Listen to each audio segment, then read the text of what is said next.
नमस्कार। जागरूकता चैनल में आप सभी का फिर से एक बार स्वागत है। आर्ट ऑफ लिविंग पे आज एक नया टॉपिक लेके आए हैं, तत्व ज्ञान। तत्व ज्ञान क्या होता है, इसके बारे में आज चर्चा करते हैं। तत्व हम जानते हैं कि हमारा जो शरीर है ये 5 तत्व से बना है। इस 5 तत्व में आते हैं धरती, अग्नि, जल, वायु और आकाश। ये 5 तत्व है जिससे हमारी बॉडी बनी है। हम ये हमारे ग्रंथों में भी निहित है और हम सभी इसको जानते भी हैं और ये प्रैक्टिकल भी है। हमने इसको देखा भी है, हमने अग्नि को भी देखा है, जल को भी देखा है और धरती को भी देखा है। यानी मिट्टी भी हम जानते हैं, शरीर मिट्टी से बना है। तो ये तो हो गए 5 तत्व, लेकिन तत्व हमारे 6 होते हैं एक्चुअल में। 5 तत्व तो शरीर बना हुआ है, लेकिन छठा तत्व होता है ये ईश्वर का अंश होता है। इसको हम आत्मा कहते हैं, यानी जीवात्मा। तो ये टोटल मिला के हमारे पास 6 तत्व हैं और 6 तत्व हम इससे हमारा जीवन बना है, इससे हम जिंदगी जीते हैं, इससे ही हम कर्म करते हैं। जो भी है सब इन 6 तत्व हैं। इसी प्रकार से संपूर्ण ब्रह्मांड जो सृष्टि की रचना हुई है ये भी 6 तत्व से ही हुई है। इसमें भी भार जो है वो शरीर के अंदर है, जो शरीर में है वही हमारे भार भी है। तो आज हम इन तत्वों के बारे में ही जानते हैं कि तत्व का क्या महत्व है हमारी लाइफ में और ये तत्व फिर कैसे डिस्ट्रॉय होते हैं।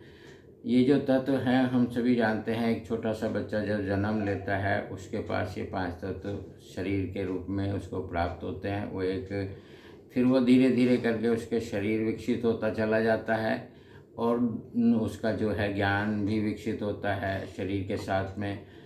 तो इस प्रकार से ये तत्व हमेशा विकसित रूप में बढ़ते चले जाते हैं। हम छोटे बच्चे से लेके एक वृद्धावस्था तक इन तत्वों के आधार पे ही ये परिवर्तनशील होते हैं तत्व, और तत्वों के आधार पे ही हमारा शरीर जो है जन्म से लेके मृत्यु तक चेंज होता रहता है और इसमें अलग अलग तरह की अवस्थाएं आती हैं।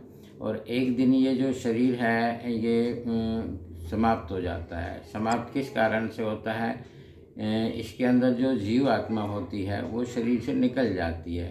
कारण कोई भी बने, लेकिन जब शरीर से ये जीव आत्मा निकलती है तो ये 5 तत्व जो होते हैं ये 5 तत्व हम अग्नि को सुपुर्द कर देते हैं।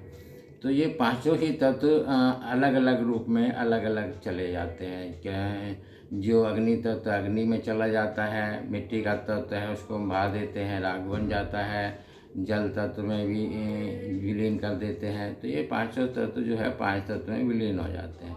अब इसके अंदर जो ईश्वर का अंश आत्मा होती है जिसको हम छठा अंश कहते हैं, तो ये तत्व जो होता है ये नश्वर नहीं होता। बाकी सारे शरीर जो तत्व हैं 5 तत्व है ये चेंजेबल भी है और नष्ट हो जाते हैं, यानी परिवर्तन हो जाते हैं। इनको फिर नया रूप मिलने लगता है।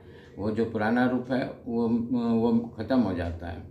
तो ये जो आत्मा होती है, ये जो छठा अंश होती है ये नश्वर है। ये इसके अंदर ना तो कभी परिवर्तन होता, ये चेंजेबल नहीं है। इसका तो इस तत्व का तो ये है कि जब शरीर से निकलती है इसके लिए तो ज्ञान की जरूरत होती है। शरीर से निकलेगी तो जाएगी कहाँ, क्योंकि नष्ट तो होना नहीं है इसने, और ना ही ये मूल आधार के साथ मिलता जाके। क्योंकि मूल आधार के साथ मिलने के लिए तत्व का ज्ञान होना बहुत ज़रूरी है, आत्मा का ज्ञान होना बहुत ज़रूरी है। जिस प्रकार से किसी व्यक्ति को अगर कोई घर भूल जाए और उसे पता ही ना हो कि मैं कहाँ रहता हूँ, तो उसको घर तक पहुंचना संभव ही नहीं है। उसको कैसे घर पहुंचेगा? अगर कोई व्यक्ति उसके घर को जानता है तो वो उसके घर तक उसको लेके जा सकता है कि भाई ये तुम इस घर के अंदर रहते हो और ये तुम्हारा घर है। क्यों वो जो इंसान भूला है वो वापस क्यों नहीं आ पा रहा अपने घर में? क्यों? क्योंकि वो समझ नहीं रखता कि मैं कहाँ से आया था, मतलब मैं किस एड्रेस पे रहता हूँ। वो एड्रेस उससे मिस हो जाता है, भूल जाता है। इन 5 तत्वों में आने के बाद में जब उसको एड्रेस मिल जाता है, अपना घर का पता चल जाता है, तो वो फिर नष्ट नहीं होता। फिर वो उसको दोबारा जन्म भी नहीं लेना पड़ता, क्योंकि वो अपने घर पे फिर वापस पहुंच जाता है। जिस प्रकार से कोई व्यक्ति खोया हुआ हो और वो अपने घर वापस आ जाए, इसी प्रकार से जीवात्मा होती है, ये शरीर धारण करने के बाद में अपने मूल आधार को भूल जाती है। अगर कोई इसको ज्ञान करा दे कि भाई तुम्हारा जो मूल आधार है ईश्वर है और तुम्हें लास्ट में ईश्वर के पास ही जाना है। अगर आत्मा को अपना ज्ञान हो जाता है, ईश्वर का ज्ञान हो जाता है, तो फिर ये आत्मा जो है फिर दोबारा कभी शरीर धारण नहीं करती।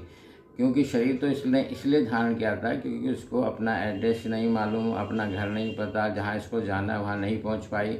तो जो जहाँ नहीं पहुँच पाते तो वो शरीर को नए नए रूपों में धारण करते चले जाते हैं। वो शरीर किसी का भी हो सकता है, वो जानवरों में भी हो सकता है, जीव में भी हो सकता है, पक्षी में भी हो सकता है, इंसान का भी हो सकता है, या इससे ऊपर भी हो सकता है। तो कहने का मतलब यही है कि ये 6 तत्व जब तक 6 तत्व में नहीं मिलेंगे सारे के सारे, तो तब तक हमारे जीवन का लक्ष्य कभी भी पूर्ण नहीं होता। तो इसीलिए हमें ये समझाया जाता है कि ये जो आत्मा है इसको भी ज्ञान की आवश्यकता होती है। जब इसको ज्ञान होता है आत्मा को, और उसको पता चल जाता है कि मरने के बाद मुझे कहाँ जाना है, और वो उसके बाद फिर वहीं चली जाए, तो फिर उसके बाद उसको लौटना नहीं होता। इसको कहते हैं मुक्ति हो गई, मोक्ष हो गया। अब उसको बार बार शरीर धारण नहीं करने पड़ेंगे।